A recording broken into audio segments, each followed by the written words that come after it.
Good afternoon, folks. This is Robert Chappell, Executive Editor at Madison365 with your daily update for,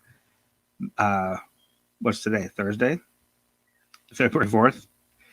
We're still in that stage of not always clear what day it is. So today, kind of a wild day in the legislature.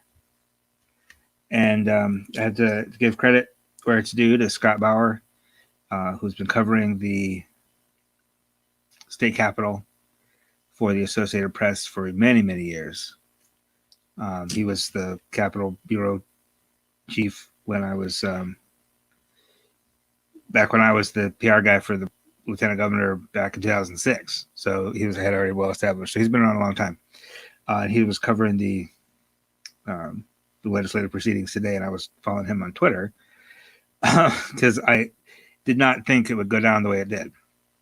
So what happened today was, as you might remember from previous days, the Senate, the state Senate, last week passed a resolution repealing Governor Evers' emergency declaration, which would also then invalidate the mask mandate, which is really the only thing really left of that emergency declaration. It sent it to the Assembly, and if the Assembly passed it, then the emergency declaration would be repealed. Then a good reporter named Patrick Marley from the Journal-Sentinel noted that if they ended the emergency declaration, there are federal funds tied to that emergency declaration, $49 million in food assistance that is available to states that are under states of emergency. So without that emergency declaration, that funding goes away. So the Assembly was going to pass an amended resolution that would end the mask order, but leave the emergency declaration intact, and then send that back to the Senate for another vote in mid-February. That was the plan going in this morning. And that's what I fully was confident was going to happen. But they pulled a little trick on us, and they actually passed, or they approved the original resolution ending the declaration, and also passed a bill that would somehow allow Governor Evers to declare an emergency declaration for purposes of getting that federal funding, but not a mask mandate. And the plan was then to get that to the Senate tomorrow, or this is still the plan, I guess, to get that bill to the Senate tomorrow, formally, officially end the mask mandate tomorrow, and allow Governor Evers to sign that bill tomorrow, and then declare a new emergency declaration without a mask mandate. So that was kind of a wild thing to begin with. And when I had not been really following that most of the day, I just knew that that's what the original plan was, and so I was going with that. So I was telling people, no, don't worry about it. The mask mandate is still in effect for a couple more weeks. I was wrong, because they completely changed course in the middle of the day today. Well, here's what they did, though. Here's the thing about this legislature. Not only is this legislature just not particularly interested in doing anything to actually fight the virus and the pandemic and to actually help people during the pandemic, this legislature also appears to be not entirely on top of things. Like, competence is an issue, right? So what they actually did was invalidate Emergency Declaration 1, which goes all the way back to August, right? Governor Evers declared the emergency in August and then has been extending it. And that was that's basically the legal argument that they're making, is that he keeps extending it. And they're saying that you can't keep extending it past 60 days without legislative approval. That's their argument. But they didn't do anything that would prevent him from declaring a new emergency order, which is exactly what he did an hour later. So what we have right now is basically two overlapping emergency orders. The original one from August, which will be invalidated tomorrow. But then also a new order that goes into effect immediately today, is in effect now, until March 20th. I don't know if they anticipated that. I don't know if this is some kind of game, or if they truly just did not realize that the governor could just declare a new emergency. As our regular viewer, Patricia Clifton, said on another thread, basically, the legislature said uno, and Governor Evers said draw four, which I thought that was just, I love that. So there's a couple of things, just the audacity to like go through to do nothing for 8 months. And they kept saying today that it's not about masks, it's about rule of law. But the mask thing was the only thing they tried to end. So I don't get how they say it's not about masks. It clearly was, because masks for some reason have become political. Now, as we discussed last week, the mask mandate may or may not actually be doing a lot of good right now, because it's kind of not being enforced in a lot of places. But it does offer business owners who want to require masks, offers them an opportunity to say, I'm sorry, I wish we didn't have to do this, but the governor says we got to have masks on, which takes a little bit of pressure off of business owners.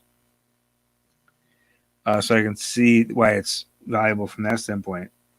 But the hell of it is, when we'll talk through the numbers in a minute, but the way the numbers are going right now, if they just left it alone,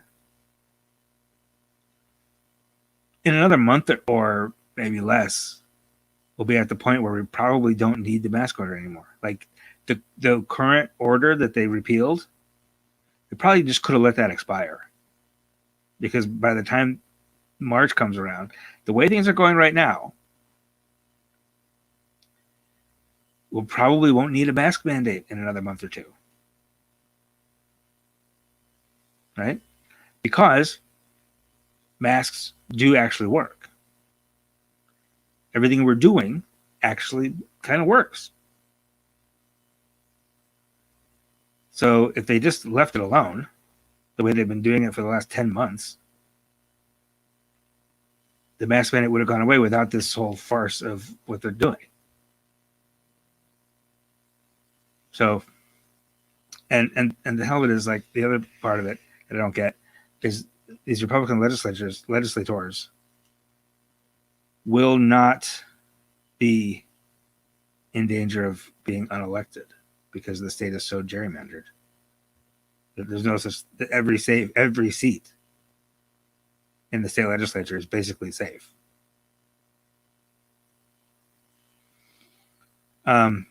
This is a good point, Corey says, but the poll surveys aren't really scientifically valid, but that doesn't take anything away from the fact that 80% of the people that answered are in favor of it. Also, 59 organizations, business associations, unions, medical associations, chambers of commerce, a bunch of different organizations that very rarely agree on things, all registered in opposition to the resolution, basically in favor of keeping the mask mandate. There was no one registered on the other side of it. Not a single organization or citizen registered in favor of the resolution to end the mask mandates. So it's a reasonable question, Corey asks. Who are they representing? And it's clear that they're representing some, donors, probably. The far sort of libertarian wing of the party. The personal civil liberty types who want civil liberties for themselves, but not for everybody. The same people who are like, you can't force me to wear a mask, are literally the same people who would say, well, if you would have just complied with the policeman's orders, he wouldn't have shot you. Right? Those are the same people. Right? This is another great point that Patricia makes. The CDC now is out saying that schools are actually safer than the surrounding communities, which is true. The data suggests, at least the school districts that have been studied, and they've done actual, this isn't somebody's got, this is actual science.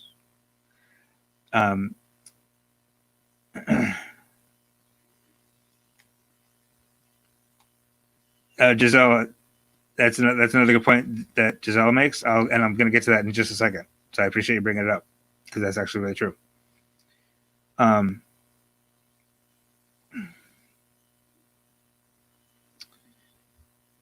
The schools are that were studied are actually safer because the schools are hyper vigilant about distancing and masking.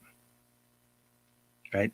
They're more diligent about safety precautions at school than a lot of us are at home. And that's why schools are safer. Now, schools are going to continue to require masks, I'm sure. Schools are not requiring masks because of the statewide mask mandate. They're requiring masks because they don't want to get their kids sick. They don't want to have to close down their schools again. Right? Giselle makes an excellent point that when we talk about this stuff, we're assuming that everything is just the same as it has been. Right?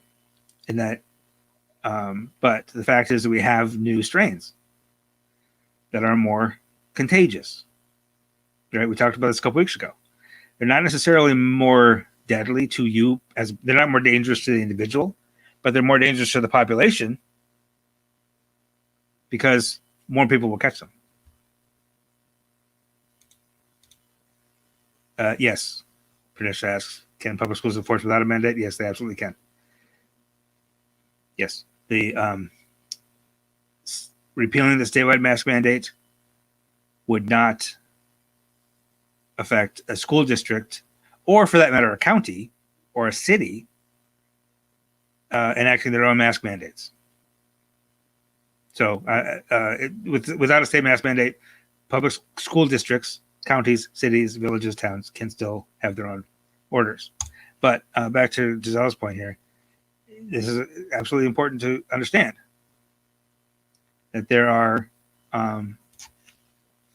new strains that are more contagious, that if we just decide not to wear masks anymore, even if this current strain is if we did just release the masks and none of us wear masks anymore, the numbers would go up, I'm sure. But the prevalence of the virus right now is actually in the best place it's been since like June. So, but that's assuming that the virus is just as contagious as it was in June. But if it's more contagious now than it was in June because of these new strains, that's a problem. We need to keep masking until we're all vaccinated, right? Now, all the indications are right now that the vaccines that we have are still effective against those new strains, right? So that's the good news. So bottom line is the previous emergency order and the previous mask mandate have been repealed, but a new emergency order and a new mask mandate are in place. So practically speaking, nothing changes. Don't let anybody tell you there's a mask mandate, because there is. Now, the legislature could, tonight or tomorrow, go through the motions of repealing this new mandate, but they'd have to be on much shakier ground. Because, as I said before, their legal argument for this was that the governor's not allowed to extend orders past 60 days. But this is a new order. This is not an extension of the old one. So it doesn't seem like it would be quite as easy, legally speaking, to just get rid of this. Also, we should mention that the state Supreme Court actually has a case right now in front of it on this very issue, and the state Supreme Court could decide this whole thing, but they haven't. They've chosen not to. So that's all about that. I'm gonna we got started a little bit late here, so we'll run through some numbers, then some other news, and I'll let you get on with the rest of your day. The numbers today. This is the wild part to this is, as I said, these numbers are getting better in such a way that even with the more virulent strains, even with everything else going on, if you just keep the current measures in place for another month or so, just leave it alone. And by spring, we won't need a mask mandate anymore. You won't have to repeal anything because we won't even need it anymore because the numbers will be so much better because everybody's doing the right thing. Right? So here's the numbers for today. We had more tests today, which is great. Over 9,000 tests reported just today, and only 1,518 new cases. Boy, I never thought I would say only 1,518 new cases, but that is only about 16% of the cases today were positive. But what that also means is our 7-day positive test rates both went down. When it comes to all people tested in the past 7 days, 19.4% tested positive.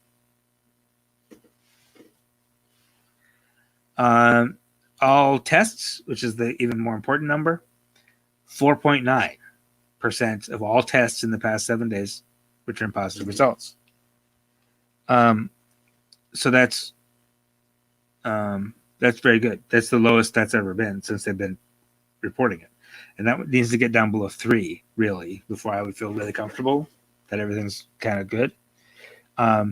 So again, 4.9, it was 5.2 yesterday. So, those are both headed in the right direction. Now, we did report 41 fatalities today, which again, fatalities being reported today happened anytime in the past 4 to 6 weeks. So don't think 41 people died today, but it's worth noting that we are now at 5,992. So tomorrow we'll likely pass 6,000 reported deaths. So our this isn't right. Let me see. One thing here, I think our average daily deaths will be a little bit lower probably, but I gotta get my spreadsheet to tell me the right number. Oh no, actually went up 25, about 25 per day. So that went up a little bit. Still, that's better than it has been. It's been over 30 for a long time. Now, I just got an alert here that says Republican state senator said he is going to now start drafting another joint resolution to override Governor Tony Evers' latest emergency order. So they're going to try. It doesn't say. Oh, Steve Nass. Steve Nass is of Whitewater. Is so obviously they did not actually anticipate that he would issue a new order. I thought maybe it was possible that they could do what their constituents wanted and repeal the mask order, but then he did another one, so that they could actually keep people safe while pretending not to. But apparently not. Apparently they're going to try to overturn this one too. They think it's a game. It is a game. I mean, having worked in it, it's a game. They're just trying to win. And all of us are out here and we're their little pawns in their game. So, all right, I'm going to take a little break and take a sip of my tea here, and we'll come back in 30 seconds, and I have some other news that's a little happier and a little better more fun things to think about. So don't scroll away. We will be right back.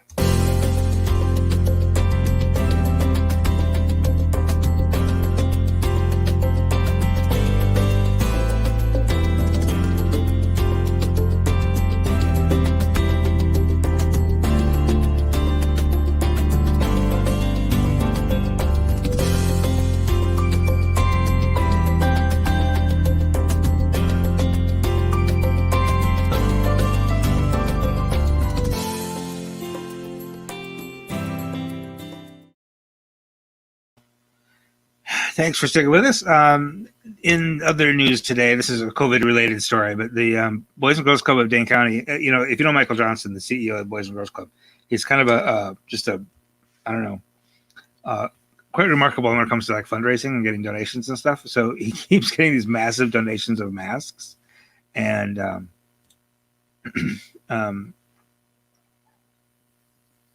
sanitizers and stuff like that. So, Tanya, that's a terrific question. Let me get through this stuff, and then I think I can answer that. But he had these. He always gets these massive donations, and he's got to find places to put them. So they just gave 250,000 masks and just massive amounts of hand sanitizer to the Madison Metro School District, which is under a great deal of pressure to try to open up. They're staying virtual for now. But the numbers in Dane County are getting really good. In Dane County, we're down to like 2% positive test rates. Now, a lot of the schools don't have real great ventilation and stuff like that. So I think that's a factor. The school buildings are older. But I think there's a lot of pressure to try to open. And with 250,000 masks in the warehouse, it might be a little bit easier to do, to actually be able to give kids masks rather than require them to come from home, that kind of thing. I'm going to answer this question, and then we'll get to the last couple of stories here. Tanya asks, how many counties in Wisconsin have mask mandates? And I honestly don't have a great answer for you off the top of my head, but I can tell you I know. This is one I didn't even know about. Eau Claire County just passed one yesterday. That's great to hear. I wonder if that would be the best situation, probably, is if they do succeed in repealing this statewide one, if all the counties just do their own. I know Dane County, City of Racine. I don't think Racine County did, but I think the City of Racine definitely has one. City of Milwaukee and Brown County. Is it Brown County or City of Green Bay? It might be City of Green Bay. And then Eau Claire County just did one, and Rock County just did a new one, anticipating the loss of the statewide mandate. Now, the other layer of problem here is that those county sheriffs then have to enforce it. And there's a lot of county sheriffs unwilling to do so. So it's a good question. I appreciate it. Thank you for asking. Now, two more brief stories that are happy stories, really. This is Anthony Cooper. He's a good friend of Madison365. He's been on a lot of panels at our summit, at our Wisconsin Leadership Summit event. He's always telling us good stories, and he is the re-entry coordinator at Nehemiah Center for Urban Leadership Development, which means he assists people, mostly men, as they leave incarceration and try to navigate their way back into the community, which is not an easy thing to do often. And he knows something about that because he had to do that 20 years ago, coming off of some drug charges in the 90s. Last time he got out of prison was October 2001, and he was one of 37 people yesterday who were announced to have gotten full pardons from Governor Tony Evers. Obviously, Anthony and these other folks have made really just, make a real difference in their community and really overcome things, mistakes that they made early in life. So it was really fun talking to Cooper yesterday. Like I said, he's just a really happy guy. Anyway, he's just fun to talk to usually. And to talk to him yesterday, he was just in such a good mood. So I have a nice story about that on the site. And then another piece of good news today. This is Rafiq Assad, one of the very, very few Black people in the architecture business. We've talked occasionally about Michael Ford and the hip hop architecture camp that he does to try to get more Black kids interested in designing the built environment, right? And it's through Michael that I met Rafiq, and Rafiq just got promoted to vice president at JLA Architects, which has offices in Madison and in Milwaukee. He'll be still working on projects. He's the lead designer on the Center for Black Excellence, which is going to be built over the next couple of years on the south side of Madison. That's just an example of one of his projects. But he's also vice president now and director of team development, meaning he'll be in charge of like the continuing education and professional development for the team of about 30 people at JLA Architects. I had a nice conversation with him about just about the concept of thinking about the built environment and how when you build a building and you design a building and people as we go about our day, we don't necessarily always think about the design of the building we're walking through, but it's really important. And when you design a neighborhood, you're designing a community, right? And when you design that community, that thing that you did is there for 100 years or more. Like multiple generations of people will use that space that you created. So it's an important thing. So it's an important thing that we have more than just white people in that business, right? Especially building urban communities. So it was a really good conversation, really fun conversation. And it's really cool to have, less than 4% of architects in the United States are Black. It's even a smaller number in Wisconsin. So to have, one of the very few actually take on a leadership role, it's really important. And it's a good conversation. And that story is right there on Madison365.org right now. That is all I have for you. As more, there will be more developments, I'm sure, about this mask mandate back and forth. And we will keep you informed as it happens. We'll do our best to keep tabs on it. And I'm going to have another really fun story for you tomorrow morning. In fact, as soon as I hop off here, I'm going to be talking on the phone to somebody up in Minocqua. Not exactly a local Madison story, but you'll enjoy it. It's a good story. So watch for that tomorrow morning. Should be up at 6 a.m. All right, that's all I have for you today. Thanks for staying with me. Have a wonderful evening, and we'll see you tomorrow. This is 365 Media.